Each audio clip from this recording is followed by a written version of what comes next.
Okay, it's May 7th, 2019. I'm about to start getting the pool ready for swimming this summer. And as you can see, it's pretty murky and green. Needs a lot of work and it's low. Okay, so before we even begin the process of getting the pool ready, the water has to be up to around that second screw, about 2 inches from the top. Otherwise, you'll run out of water really quick when you're actually getting it set up. And so what I do is a couple of weeks before I open the pool, I measure the height and make sure I have enough water, and I turn on the hose. And I set it to around 1 gallon or 4 liters a minute, which is a slow fill. But there's no rush because you got all day, all week, whatever, 2 weeks, doesn't matter. Just make sure you dribble it in pretty slow so you don't drain out the well.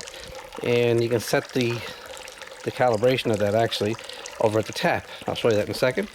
And once it's up about that level, the second screw there, then you can start putting it together, and I'll get to that step next. So here's where the tap is.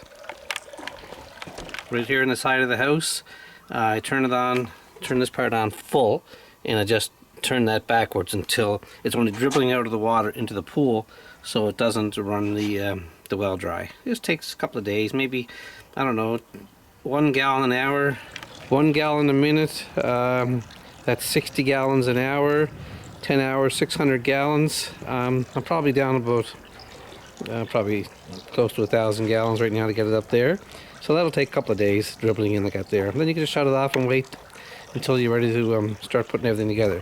So I'll come back when the pool is ready to hook up. It's hard to believe this is going to come beautiful blue. Okay, it's May 20th. I'm setting the pool up today.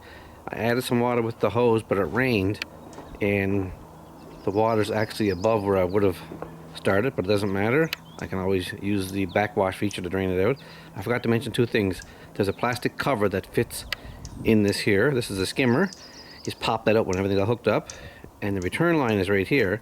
There's actually a plastic bag stuffed into that to prevent water from draining out that hose into the ground, so it does fill up to the top. So now I'm going to show you where the breaker is in the house. The pump and the heat pump are controlled by a breaker panel in the house in the basement.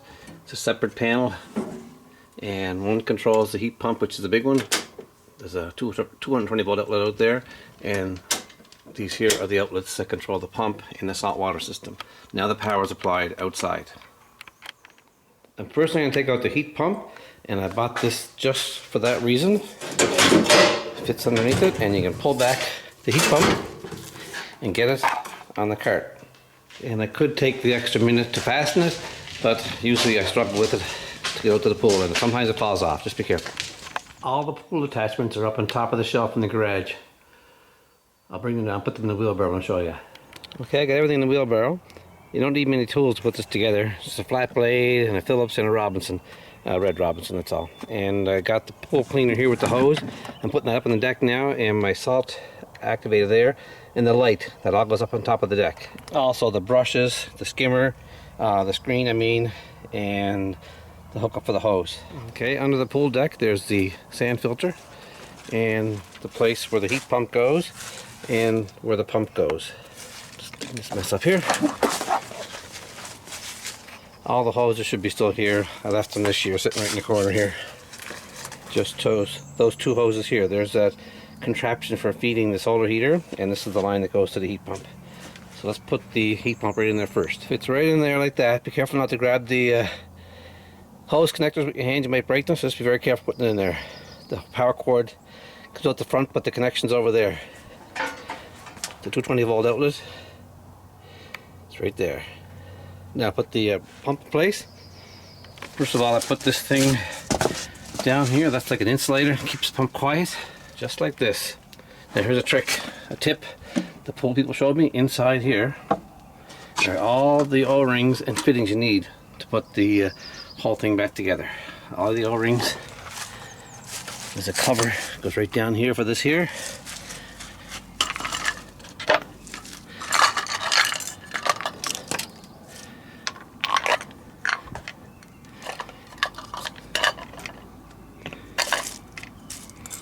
There's everything. This bottle here goes right on the side of the sand filter. Right there, there's a washer goes in first. And screw this in place.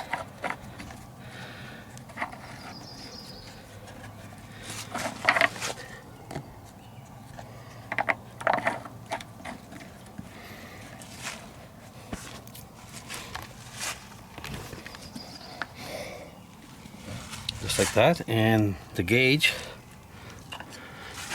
is right in here. Just hand tight, that's all. Pointing up so you can see it from the deck. And this thing here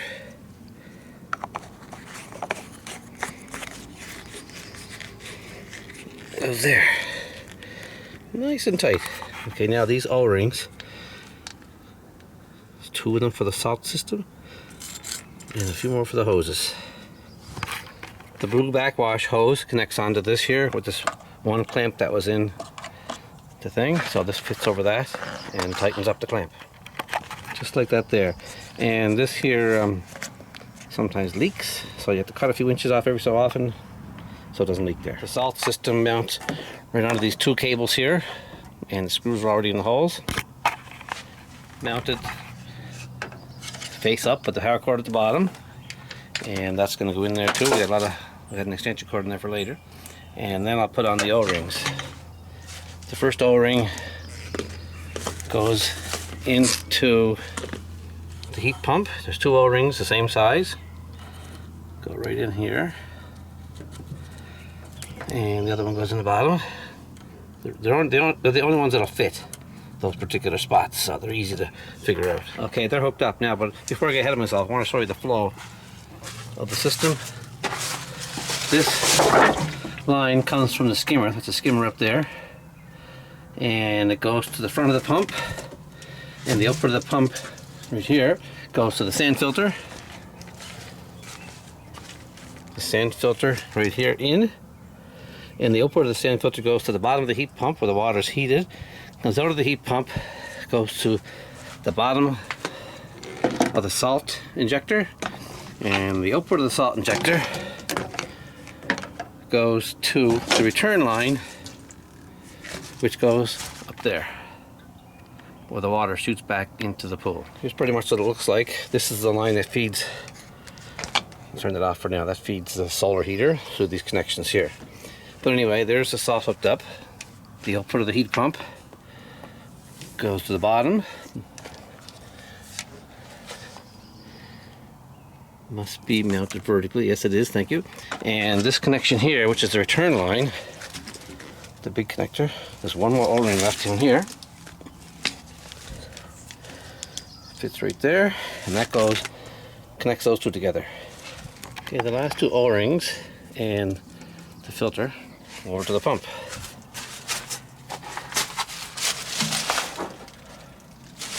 This fits in with the hole facing towards the front.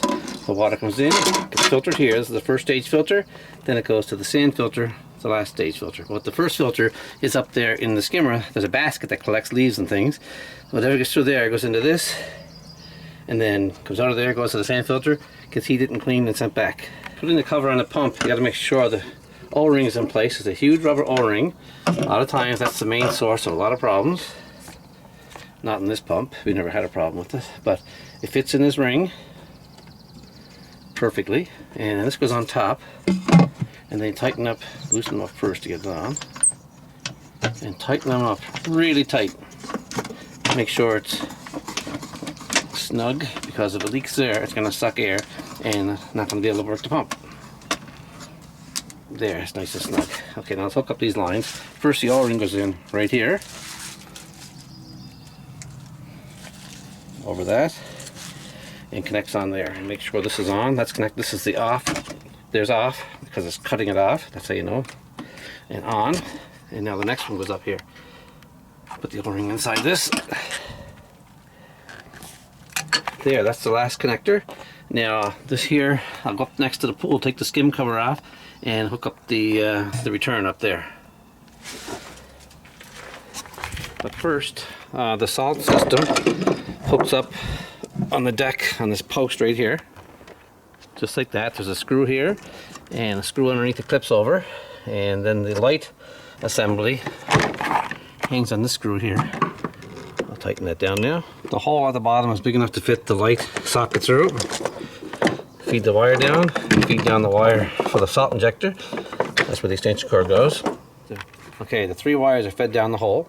There's one more to come back up. It's the salt connector. Inside here is the salt system. And what just fell out is the 2 pieces of trim I use down here to finish it off. Now the trap door for the pool to access things is right here. There's the skimmer, what it looks like. And to push out that piece of plastic inside, the water comes in.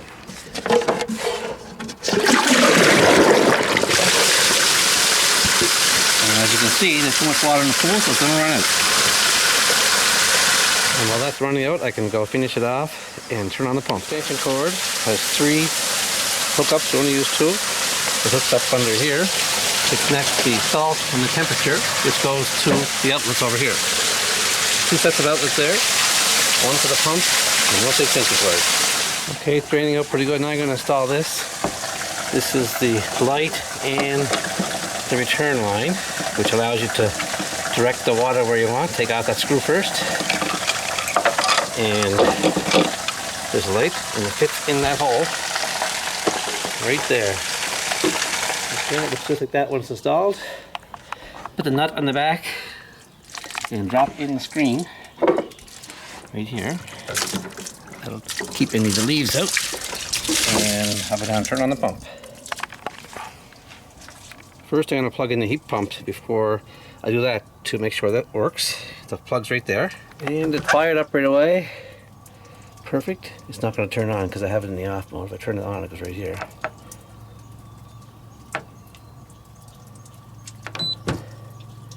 It'll take 5 minutes to boot up. But anyway, I'm not going to worry about that. Turn it off for now. It's only 47 degrees Fahrenheit. Turn it off. And that's roughly the time. And the power switch for the back of the pump is right here. Turn it on. The valve is on over there. The valve is on. This has to be in filtration mode, not winterize. Winterize is over here, and rinse is down here somewhere. I have to get a new picture of this here. But leave it there, and it goes over to the heat pump. Comes over to the heat pump. Salt injector, return line. This is off because it'll squirt water up if you don't. Turn it on. Now this is it.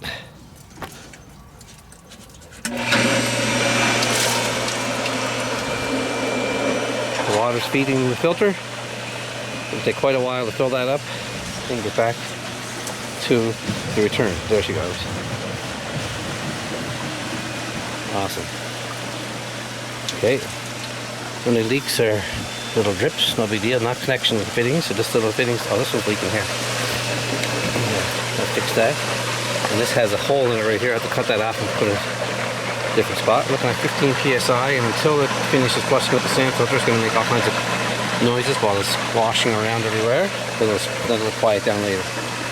Let's go up top and have a look. Now there'll be a lot of air bubbles in it until it stabilizes. And there's a thing in here that has to go in front of the door. I forget what it's called, but it makes the water go in smoother. And just in time I finished because it's starting to rain. Now hopefully this will come out looking pretty blue in the next couple of days. Leave it flushed for a few days to get the small debris out and come back and have a look at it. Make sure you push the salt generator return up from the hole, and it fastens right in there. Just like that. And it's reading 31 salt already. 300. It's not right because it's too cold. It won't even produce any salt until it's like 70 degrees, so no rush.